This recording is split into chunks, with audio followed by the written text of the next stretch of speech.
Hey Bookworms, welcome back to the channel and welcome if you're new. It's Sam, and in today's video we're going to talk about 3 popular books that are popular on BookTok.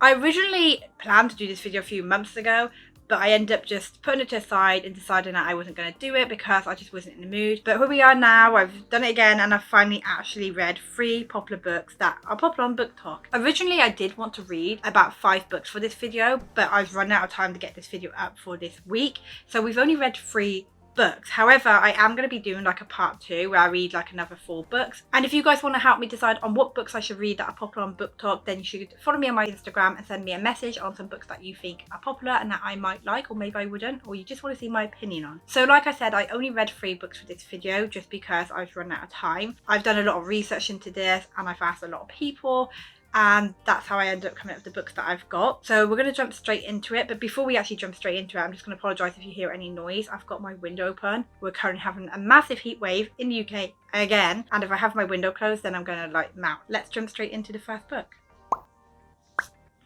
So The Spanish Love Deception is a book that I've had on my shelf now for a while. When I first got this book, I was really excited for it until I started seeing other YouTubers doing the same video where they read popular BookTok books and if they were of the hype, and this one was just getting like slayed. People were just like pointing out so many flaws that it kind of put me off from reading it. So by doing this video, it kind of forced me to pick up this book and give it a go. I listened to the audio as I was reading, and I think that helped me get through it because I've been struggling to physically read lately. And for those of you who don't know, The Spanish Love Deception follows a fake dating story about a woman who ends up getting her colleague who she doesn't like to be her fake date to her wedding. So he's going to pose as her boyfriend. Now, enemy to lovers, fake dating romance books don't always go down well with me because I just feel like they're not always done that well, especially the whole enemy to lovers. It's always like, oh my god, we hate each other, but then 2 chapters in they love each other, and it's like, really? However, this book had 2 of my favourite tropes, which is slow burn and forced proximity. I absolutely love that in this book.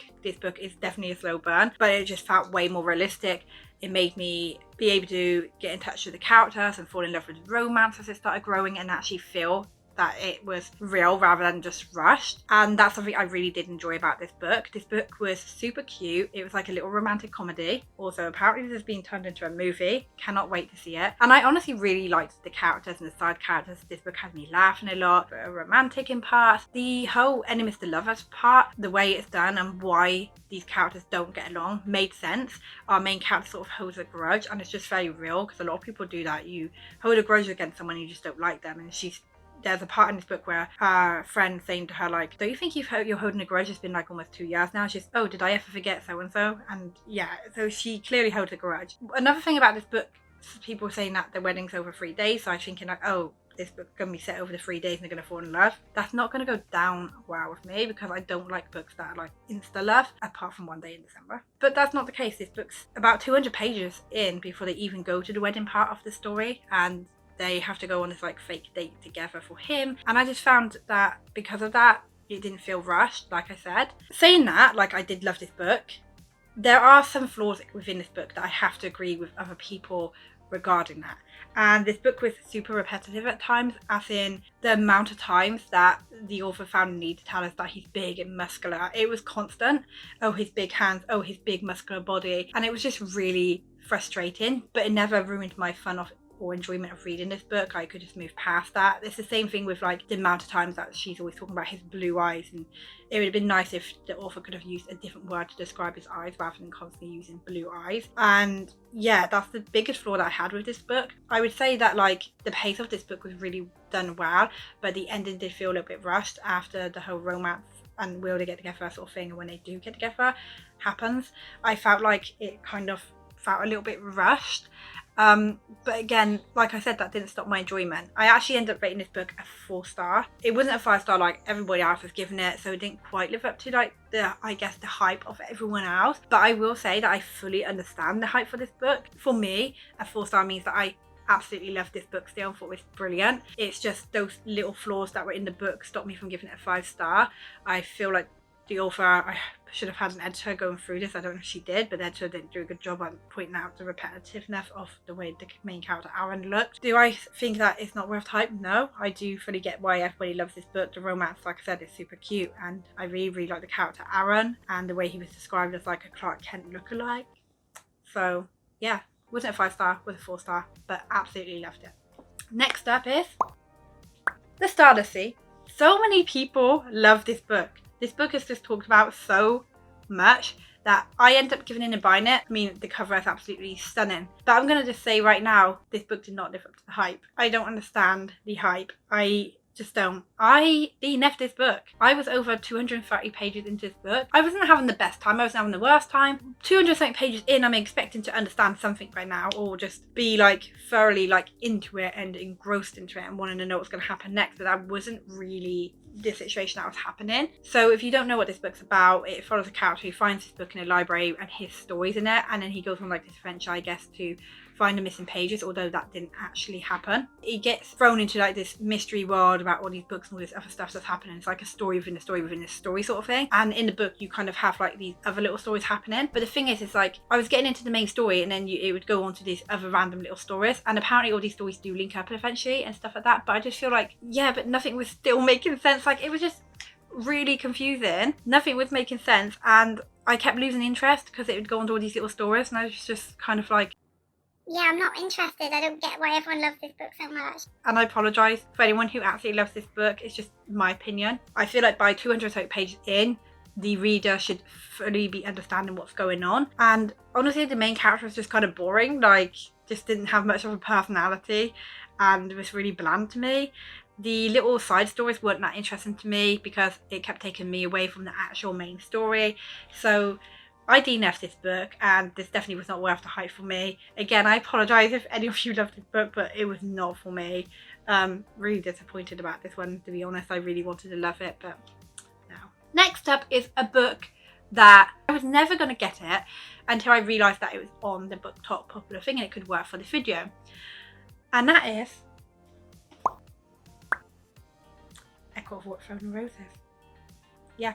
I gave in. I bought the series. I've got all 3 of the main books and then the little novella. I haven't bought the last book. Well, not the last book, but the final book I should put out for it so far. I told myself I was never going to buy the series. I wasn't interested in the series. And I'm currently reading the second book straight after I read this one.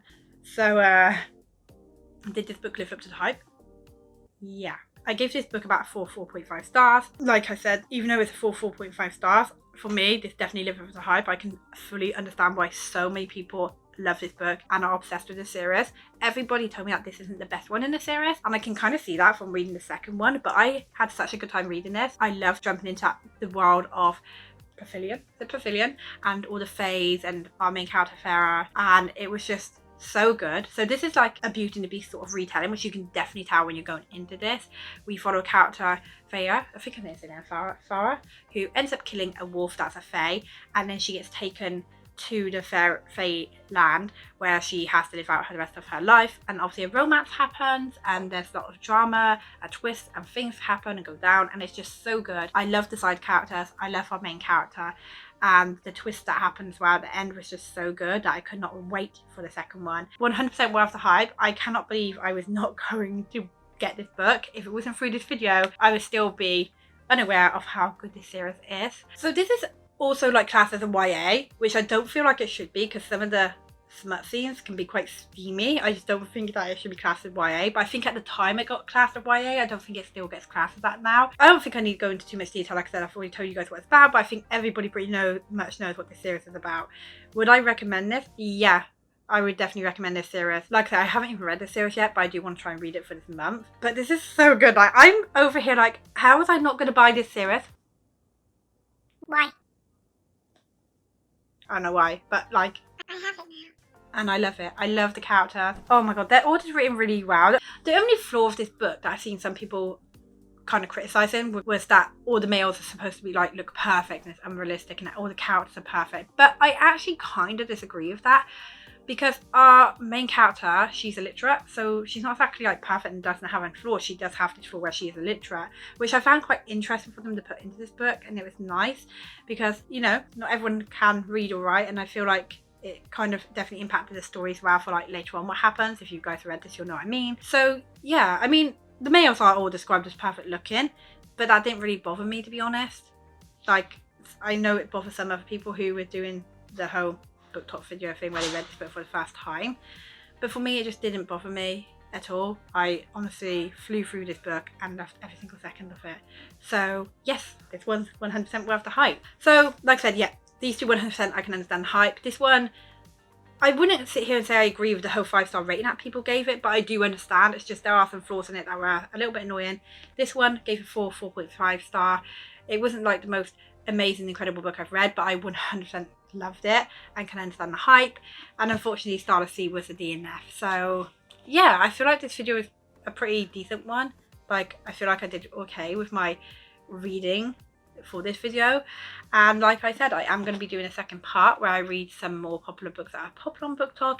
You guys should follow me over my Instagram, and you can DM me some popular books that you know are on there, and I'll take in consideration of reading them. I am thinking about reading the book It Ends With Us. I know that one is super popular over on BookTok, and I actually have that book. So yeah, I hope you guys enjoyed this video. I had a lot of fun doing it, and if it wasn't for the video, I probably would not have read any of these books. So I'm so grateful that I chose to do this. And yeah, until next time,